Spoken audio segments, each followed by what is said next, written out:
Hello साथीहरु नमस्ते। सधैँ जस्तै स्वागत छ आज पनि यो अर्को नयाँ भिडियोमा। साथीहरु सधैँ जस्तै आज पनि तपाईहरुलाई मलेसियाको डिमान्डको बारेमा जानकारी लिएर आएको छु। धेरै जनाले सोधिराख्नु भएको थियो महिलाहरुको लेडिजको डिमान्डहरु आएको छैन भनेर सोधिराख्नु भएको छ। पक्कै पनि आज चाहिँ लेडिज र जेन्ट्स केटा र केटीको डिमान्डहरु आइसकेको छ कम्पनीबाट। भिडियोलाई सुरुबाट अन्तिमसम्म हेर्नु होला किनभने कुन कम्पनीबाट डिमान्ड आएको छ र कुन मेन पावरमा डिमान्ड गएको छ र कुन कम्पनी हो, कहिले यसको अन्तर्वार्ता छ, मेन पावर कहाँ छ भनेर सम्पूर्ण जानकारी दिनेछु। त्यसैले भिडियोलाई सुरुबाट अन्तिमसम्म हेर्नु होला। धेरैले सोधिराख्नु भएको थियो केटीहरुको डिमान्ड कहिले आउँछ, आएको छ कि छैन भनेर।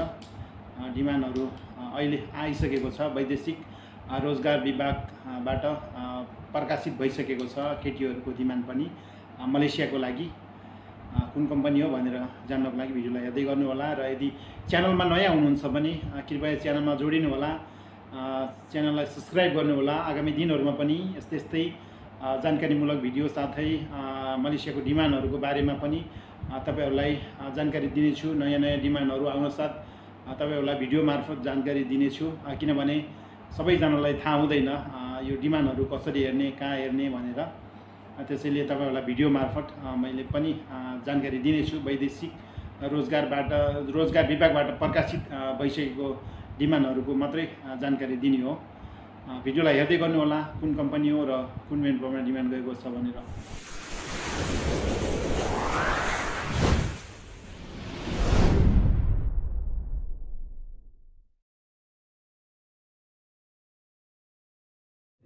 साथीहरु यो डिमान्डको बारेमा भन्नुपर्दा चाहिँ कम्पनीको नाम रहेको छ schott Malaysia SDN BHD, schott Malaysia SDN BHD र यसको पूर्व स्वीकृति मिति भनेको 2079 11 महिना 23 तारिखमा थियो र यसले पुनः विज्ञापन चाहिँ मिति 2080 11 महिना 22 तारिख पुनः विज्ञापन लिएर यो डिमान्डको प्रकाशित गरेको छ र यसको एलटी नम्बर यहाँ देख्न सक्नुहुन्छ तपाईहरुले 282413 यसको एलटी नम्बर हो। यो एलटी नम्बर तपाईहरुले वैदेशिक रोजगारको वेबसाइटमा प्रयोग गरेर पनि हेर्न सक्नुहुन्छ यो डिमान्ड सत्य छ कि छैन भनेर।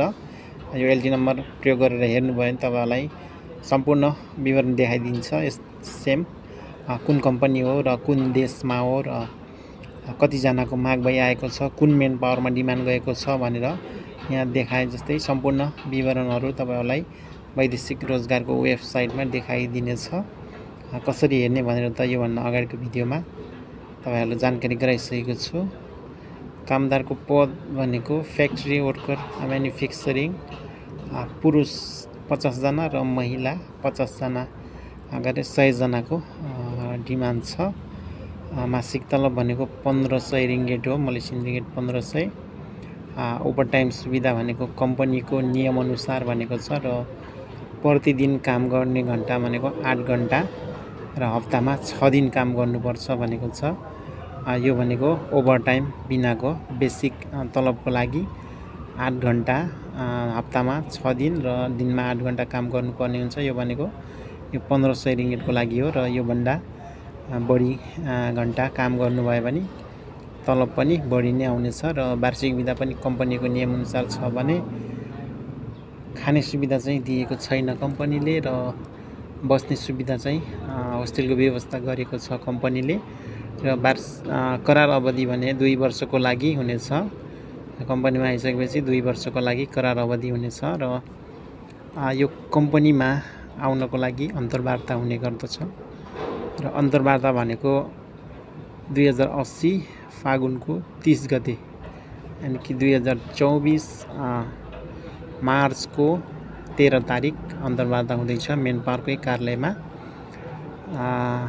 2080 फागुन 30 गते यानी कि 2024 मार्चको 13 तारिख अन्तर्वार्ता हुँदैछ मेन पावरकै कार्यालयमा र मेन पावर भनेको हिमालयन ह्युमन रिसोर्सेस नेपाल प्राली, हिमालयन ह्युमन रिसोर्सेस नेपाल प्राली, टोखा 5 वसुन्धरा चौक भनेर यहाँ टेलिफोन नम्बर पनि दिएको छ र इमेल पनि दिएको छ, वेबसाइट दिएको छ तपाईहरु यसमा पनि सम्पर्क गरेर बुझ्न सक्नुहुन्छ र तपाईहरु एकदम डाइरेक्ट मेन पावरमै गएर बुझ्नु भयो भने चाहिँ एकदमै राम्रो हुन्छ। र यो कम्पनीमा के काम हुन्छ भन्दाखेरि साथीहरु, यो कम्पनीमा भनेको ग्लास भनिसकेपछि सिसा सम्बन्धी काम हुन्छ।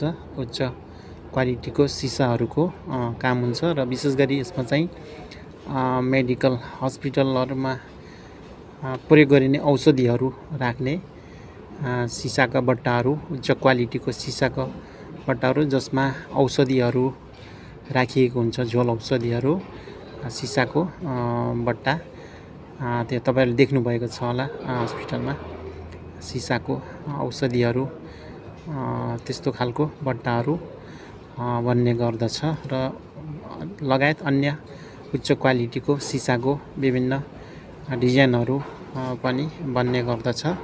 त्यही नै हो। पक्कै पनि साथीहरु, यो भिडियोमा तपाईहरुले कम्पनीको बारेमा र मेन पावरको बारेमा साथै कतिजनाको डिमान्ड छ र कम्पनीमा के बन्छ भनेर त भिडियोमा थाहा पाइसक्नु भयो। यदि तपाईहरु पनि यो भिडियो हेरेर मात्र हुँदैन, तपाईहरु मेन पावरमा गएर डाइरेक्ट त्यहाँ गएर राम्रोसँग अझै राम्रोसँग बुझ्न सक्नुहुन्छ विस्तृत रूपमा। मैले त सामान्य तपाईहरुलाई बताएको मात्रै हो। तपाईहरु मेन पावरमा गएर राम्रोसँग बुझेर तपाईहरुको इच्छा लाग्छ भने, तपाईको चित्त बुझ्छ भने तपाईहरु त्यो कम्पनीमा एप्लाई गर्न सक्नुहुन्छ र आउन सक्नुहुन्छ। तलब भनेको त मलेसियाको 1500 नै हो बेसिक स्यालेरी, जुनसुकै कम्पनीमा पनि। यसमा पनि त्यही नै छ।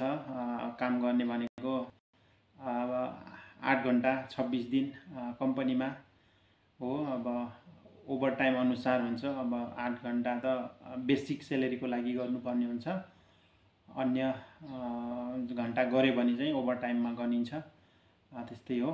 अनि सधैँ भन्ने गर्छु, तपाईहरु वैदेशिक रोजगारको लागि जुनसुकै देशमा जाँदा पनि आफ्नो श्रम स्वीकृति अवश्य चेक जाँच गर्नु होला। किनभने तपाईहरु त्यो श्रम स्वीकृति चेक जाँच गर्नुभयो भने के काममा जाँदैछु र कुन कम्पनीमा जाँदैछु, कुन देशमा जाँदैछु, कति स्यालेरीमा हो र मेरो काम के हो भनेर सम्पूर्ण जानकारीहरू हेर्न सकिन्छ श्रम स्वीकृति मार्फत। त्यसैले अवश्य पनि चेक जाँच गर्नु होला। किनभने यहाँ आइसकेपछि तपाईलाई अर्कै काम पर्यो भने पर्न पनि सक्छ। त्यसैले तपाईहरुले नेपालमै चेक जाँच गरेर आउनुपर्ने हुन्छ। तपाईहरुले त्यहाँ श्रम स्वीकृतिमा जे छ त्यो काम भएन भने यहाँ तपाईहरुले कम्प्लेन गर्न सक्नुहुन्छ। त्यसैले तपाईहरुले आउँदाखेरि अवश्य पनि श्रम स्वीकृति चेक जाँच गर्नु होला। जहिले पनि भन्ने गर्छु भिडियोको अन्तिममा, अहिले पनि त्यही नै हो। हस्त साथीहरु, आजलाई यति नै। फेरि अर्को दिन अर्को नयाँ भिडियोमा यस्तै नयाँ डिमान्डको बारेमा जानकारी लिएर आउने छु। आजलाई यति नै। एकदमै फेरि पनि च्यानलमा नयाँ हुनुहुन्छ भने कृपया च्यानलमा सब्स्क्राइब गरेर जोडिनु होला। भिडियो के कस्तो लाग्छ सल्लाह सुझाव पनि दिनु होला र भिडियो मन परे लाइक कमेन्ट शेयर गर्न पनि नभुल्नु होला। हस्त। जय नेपाल।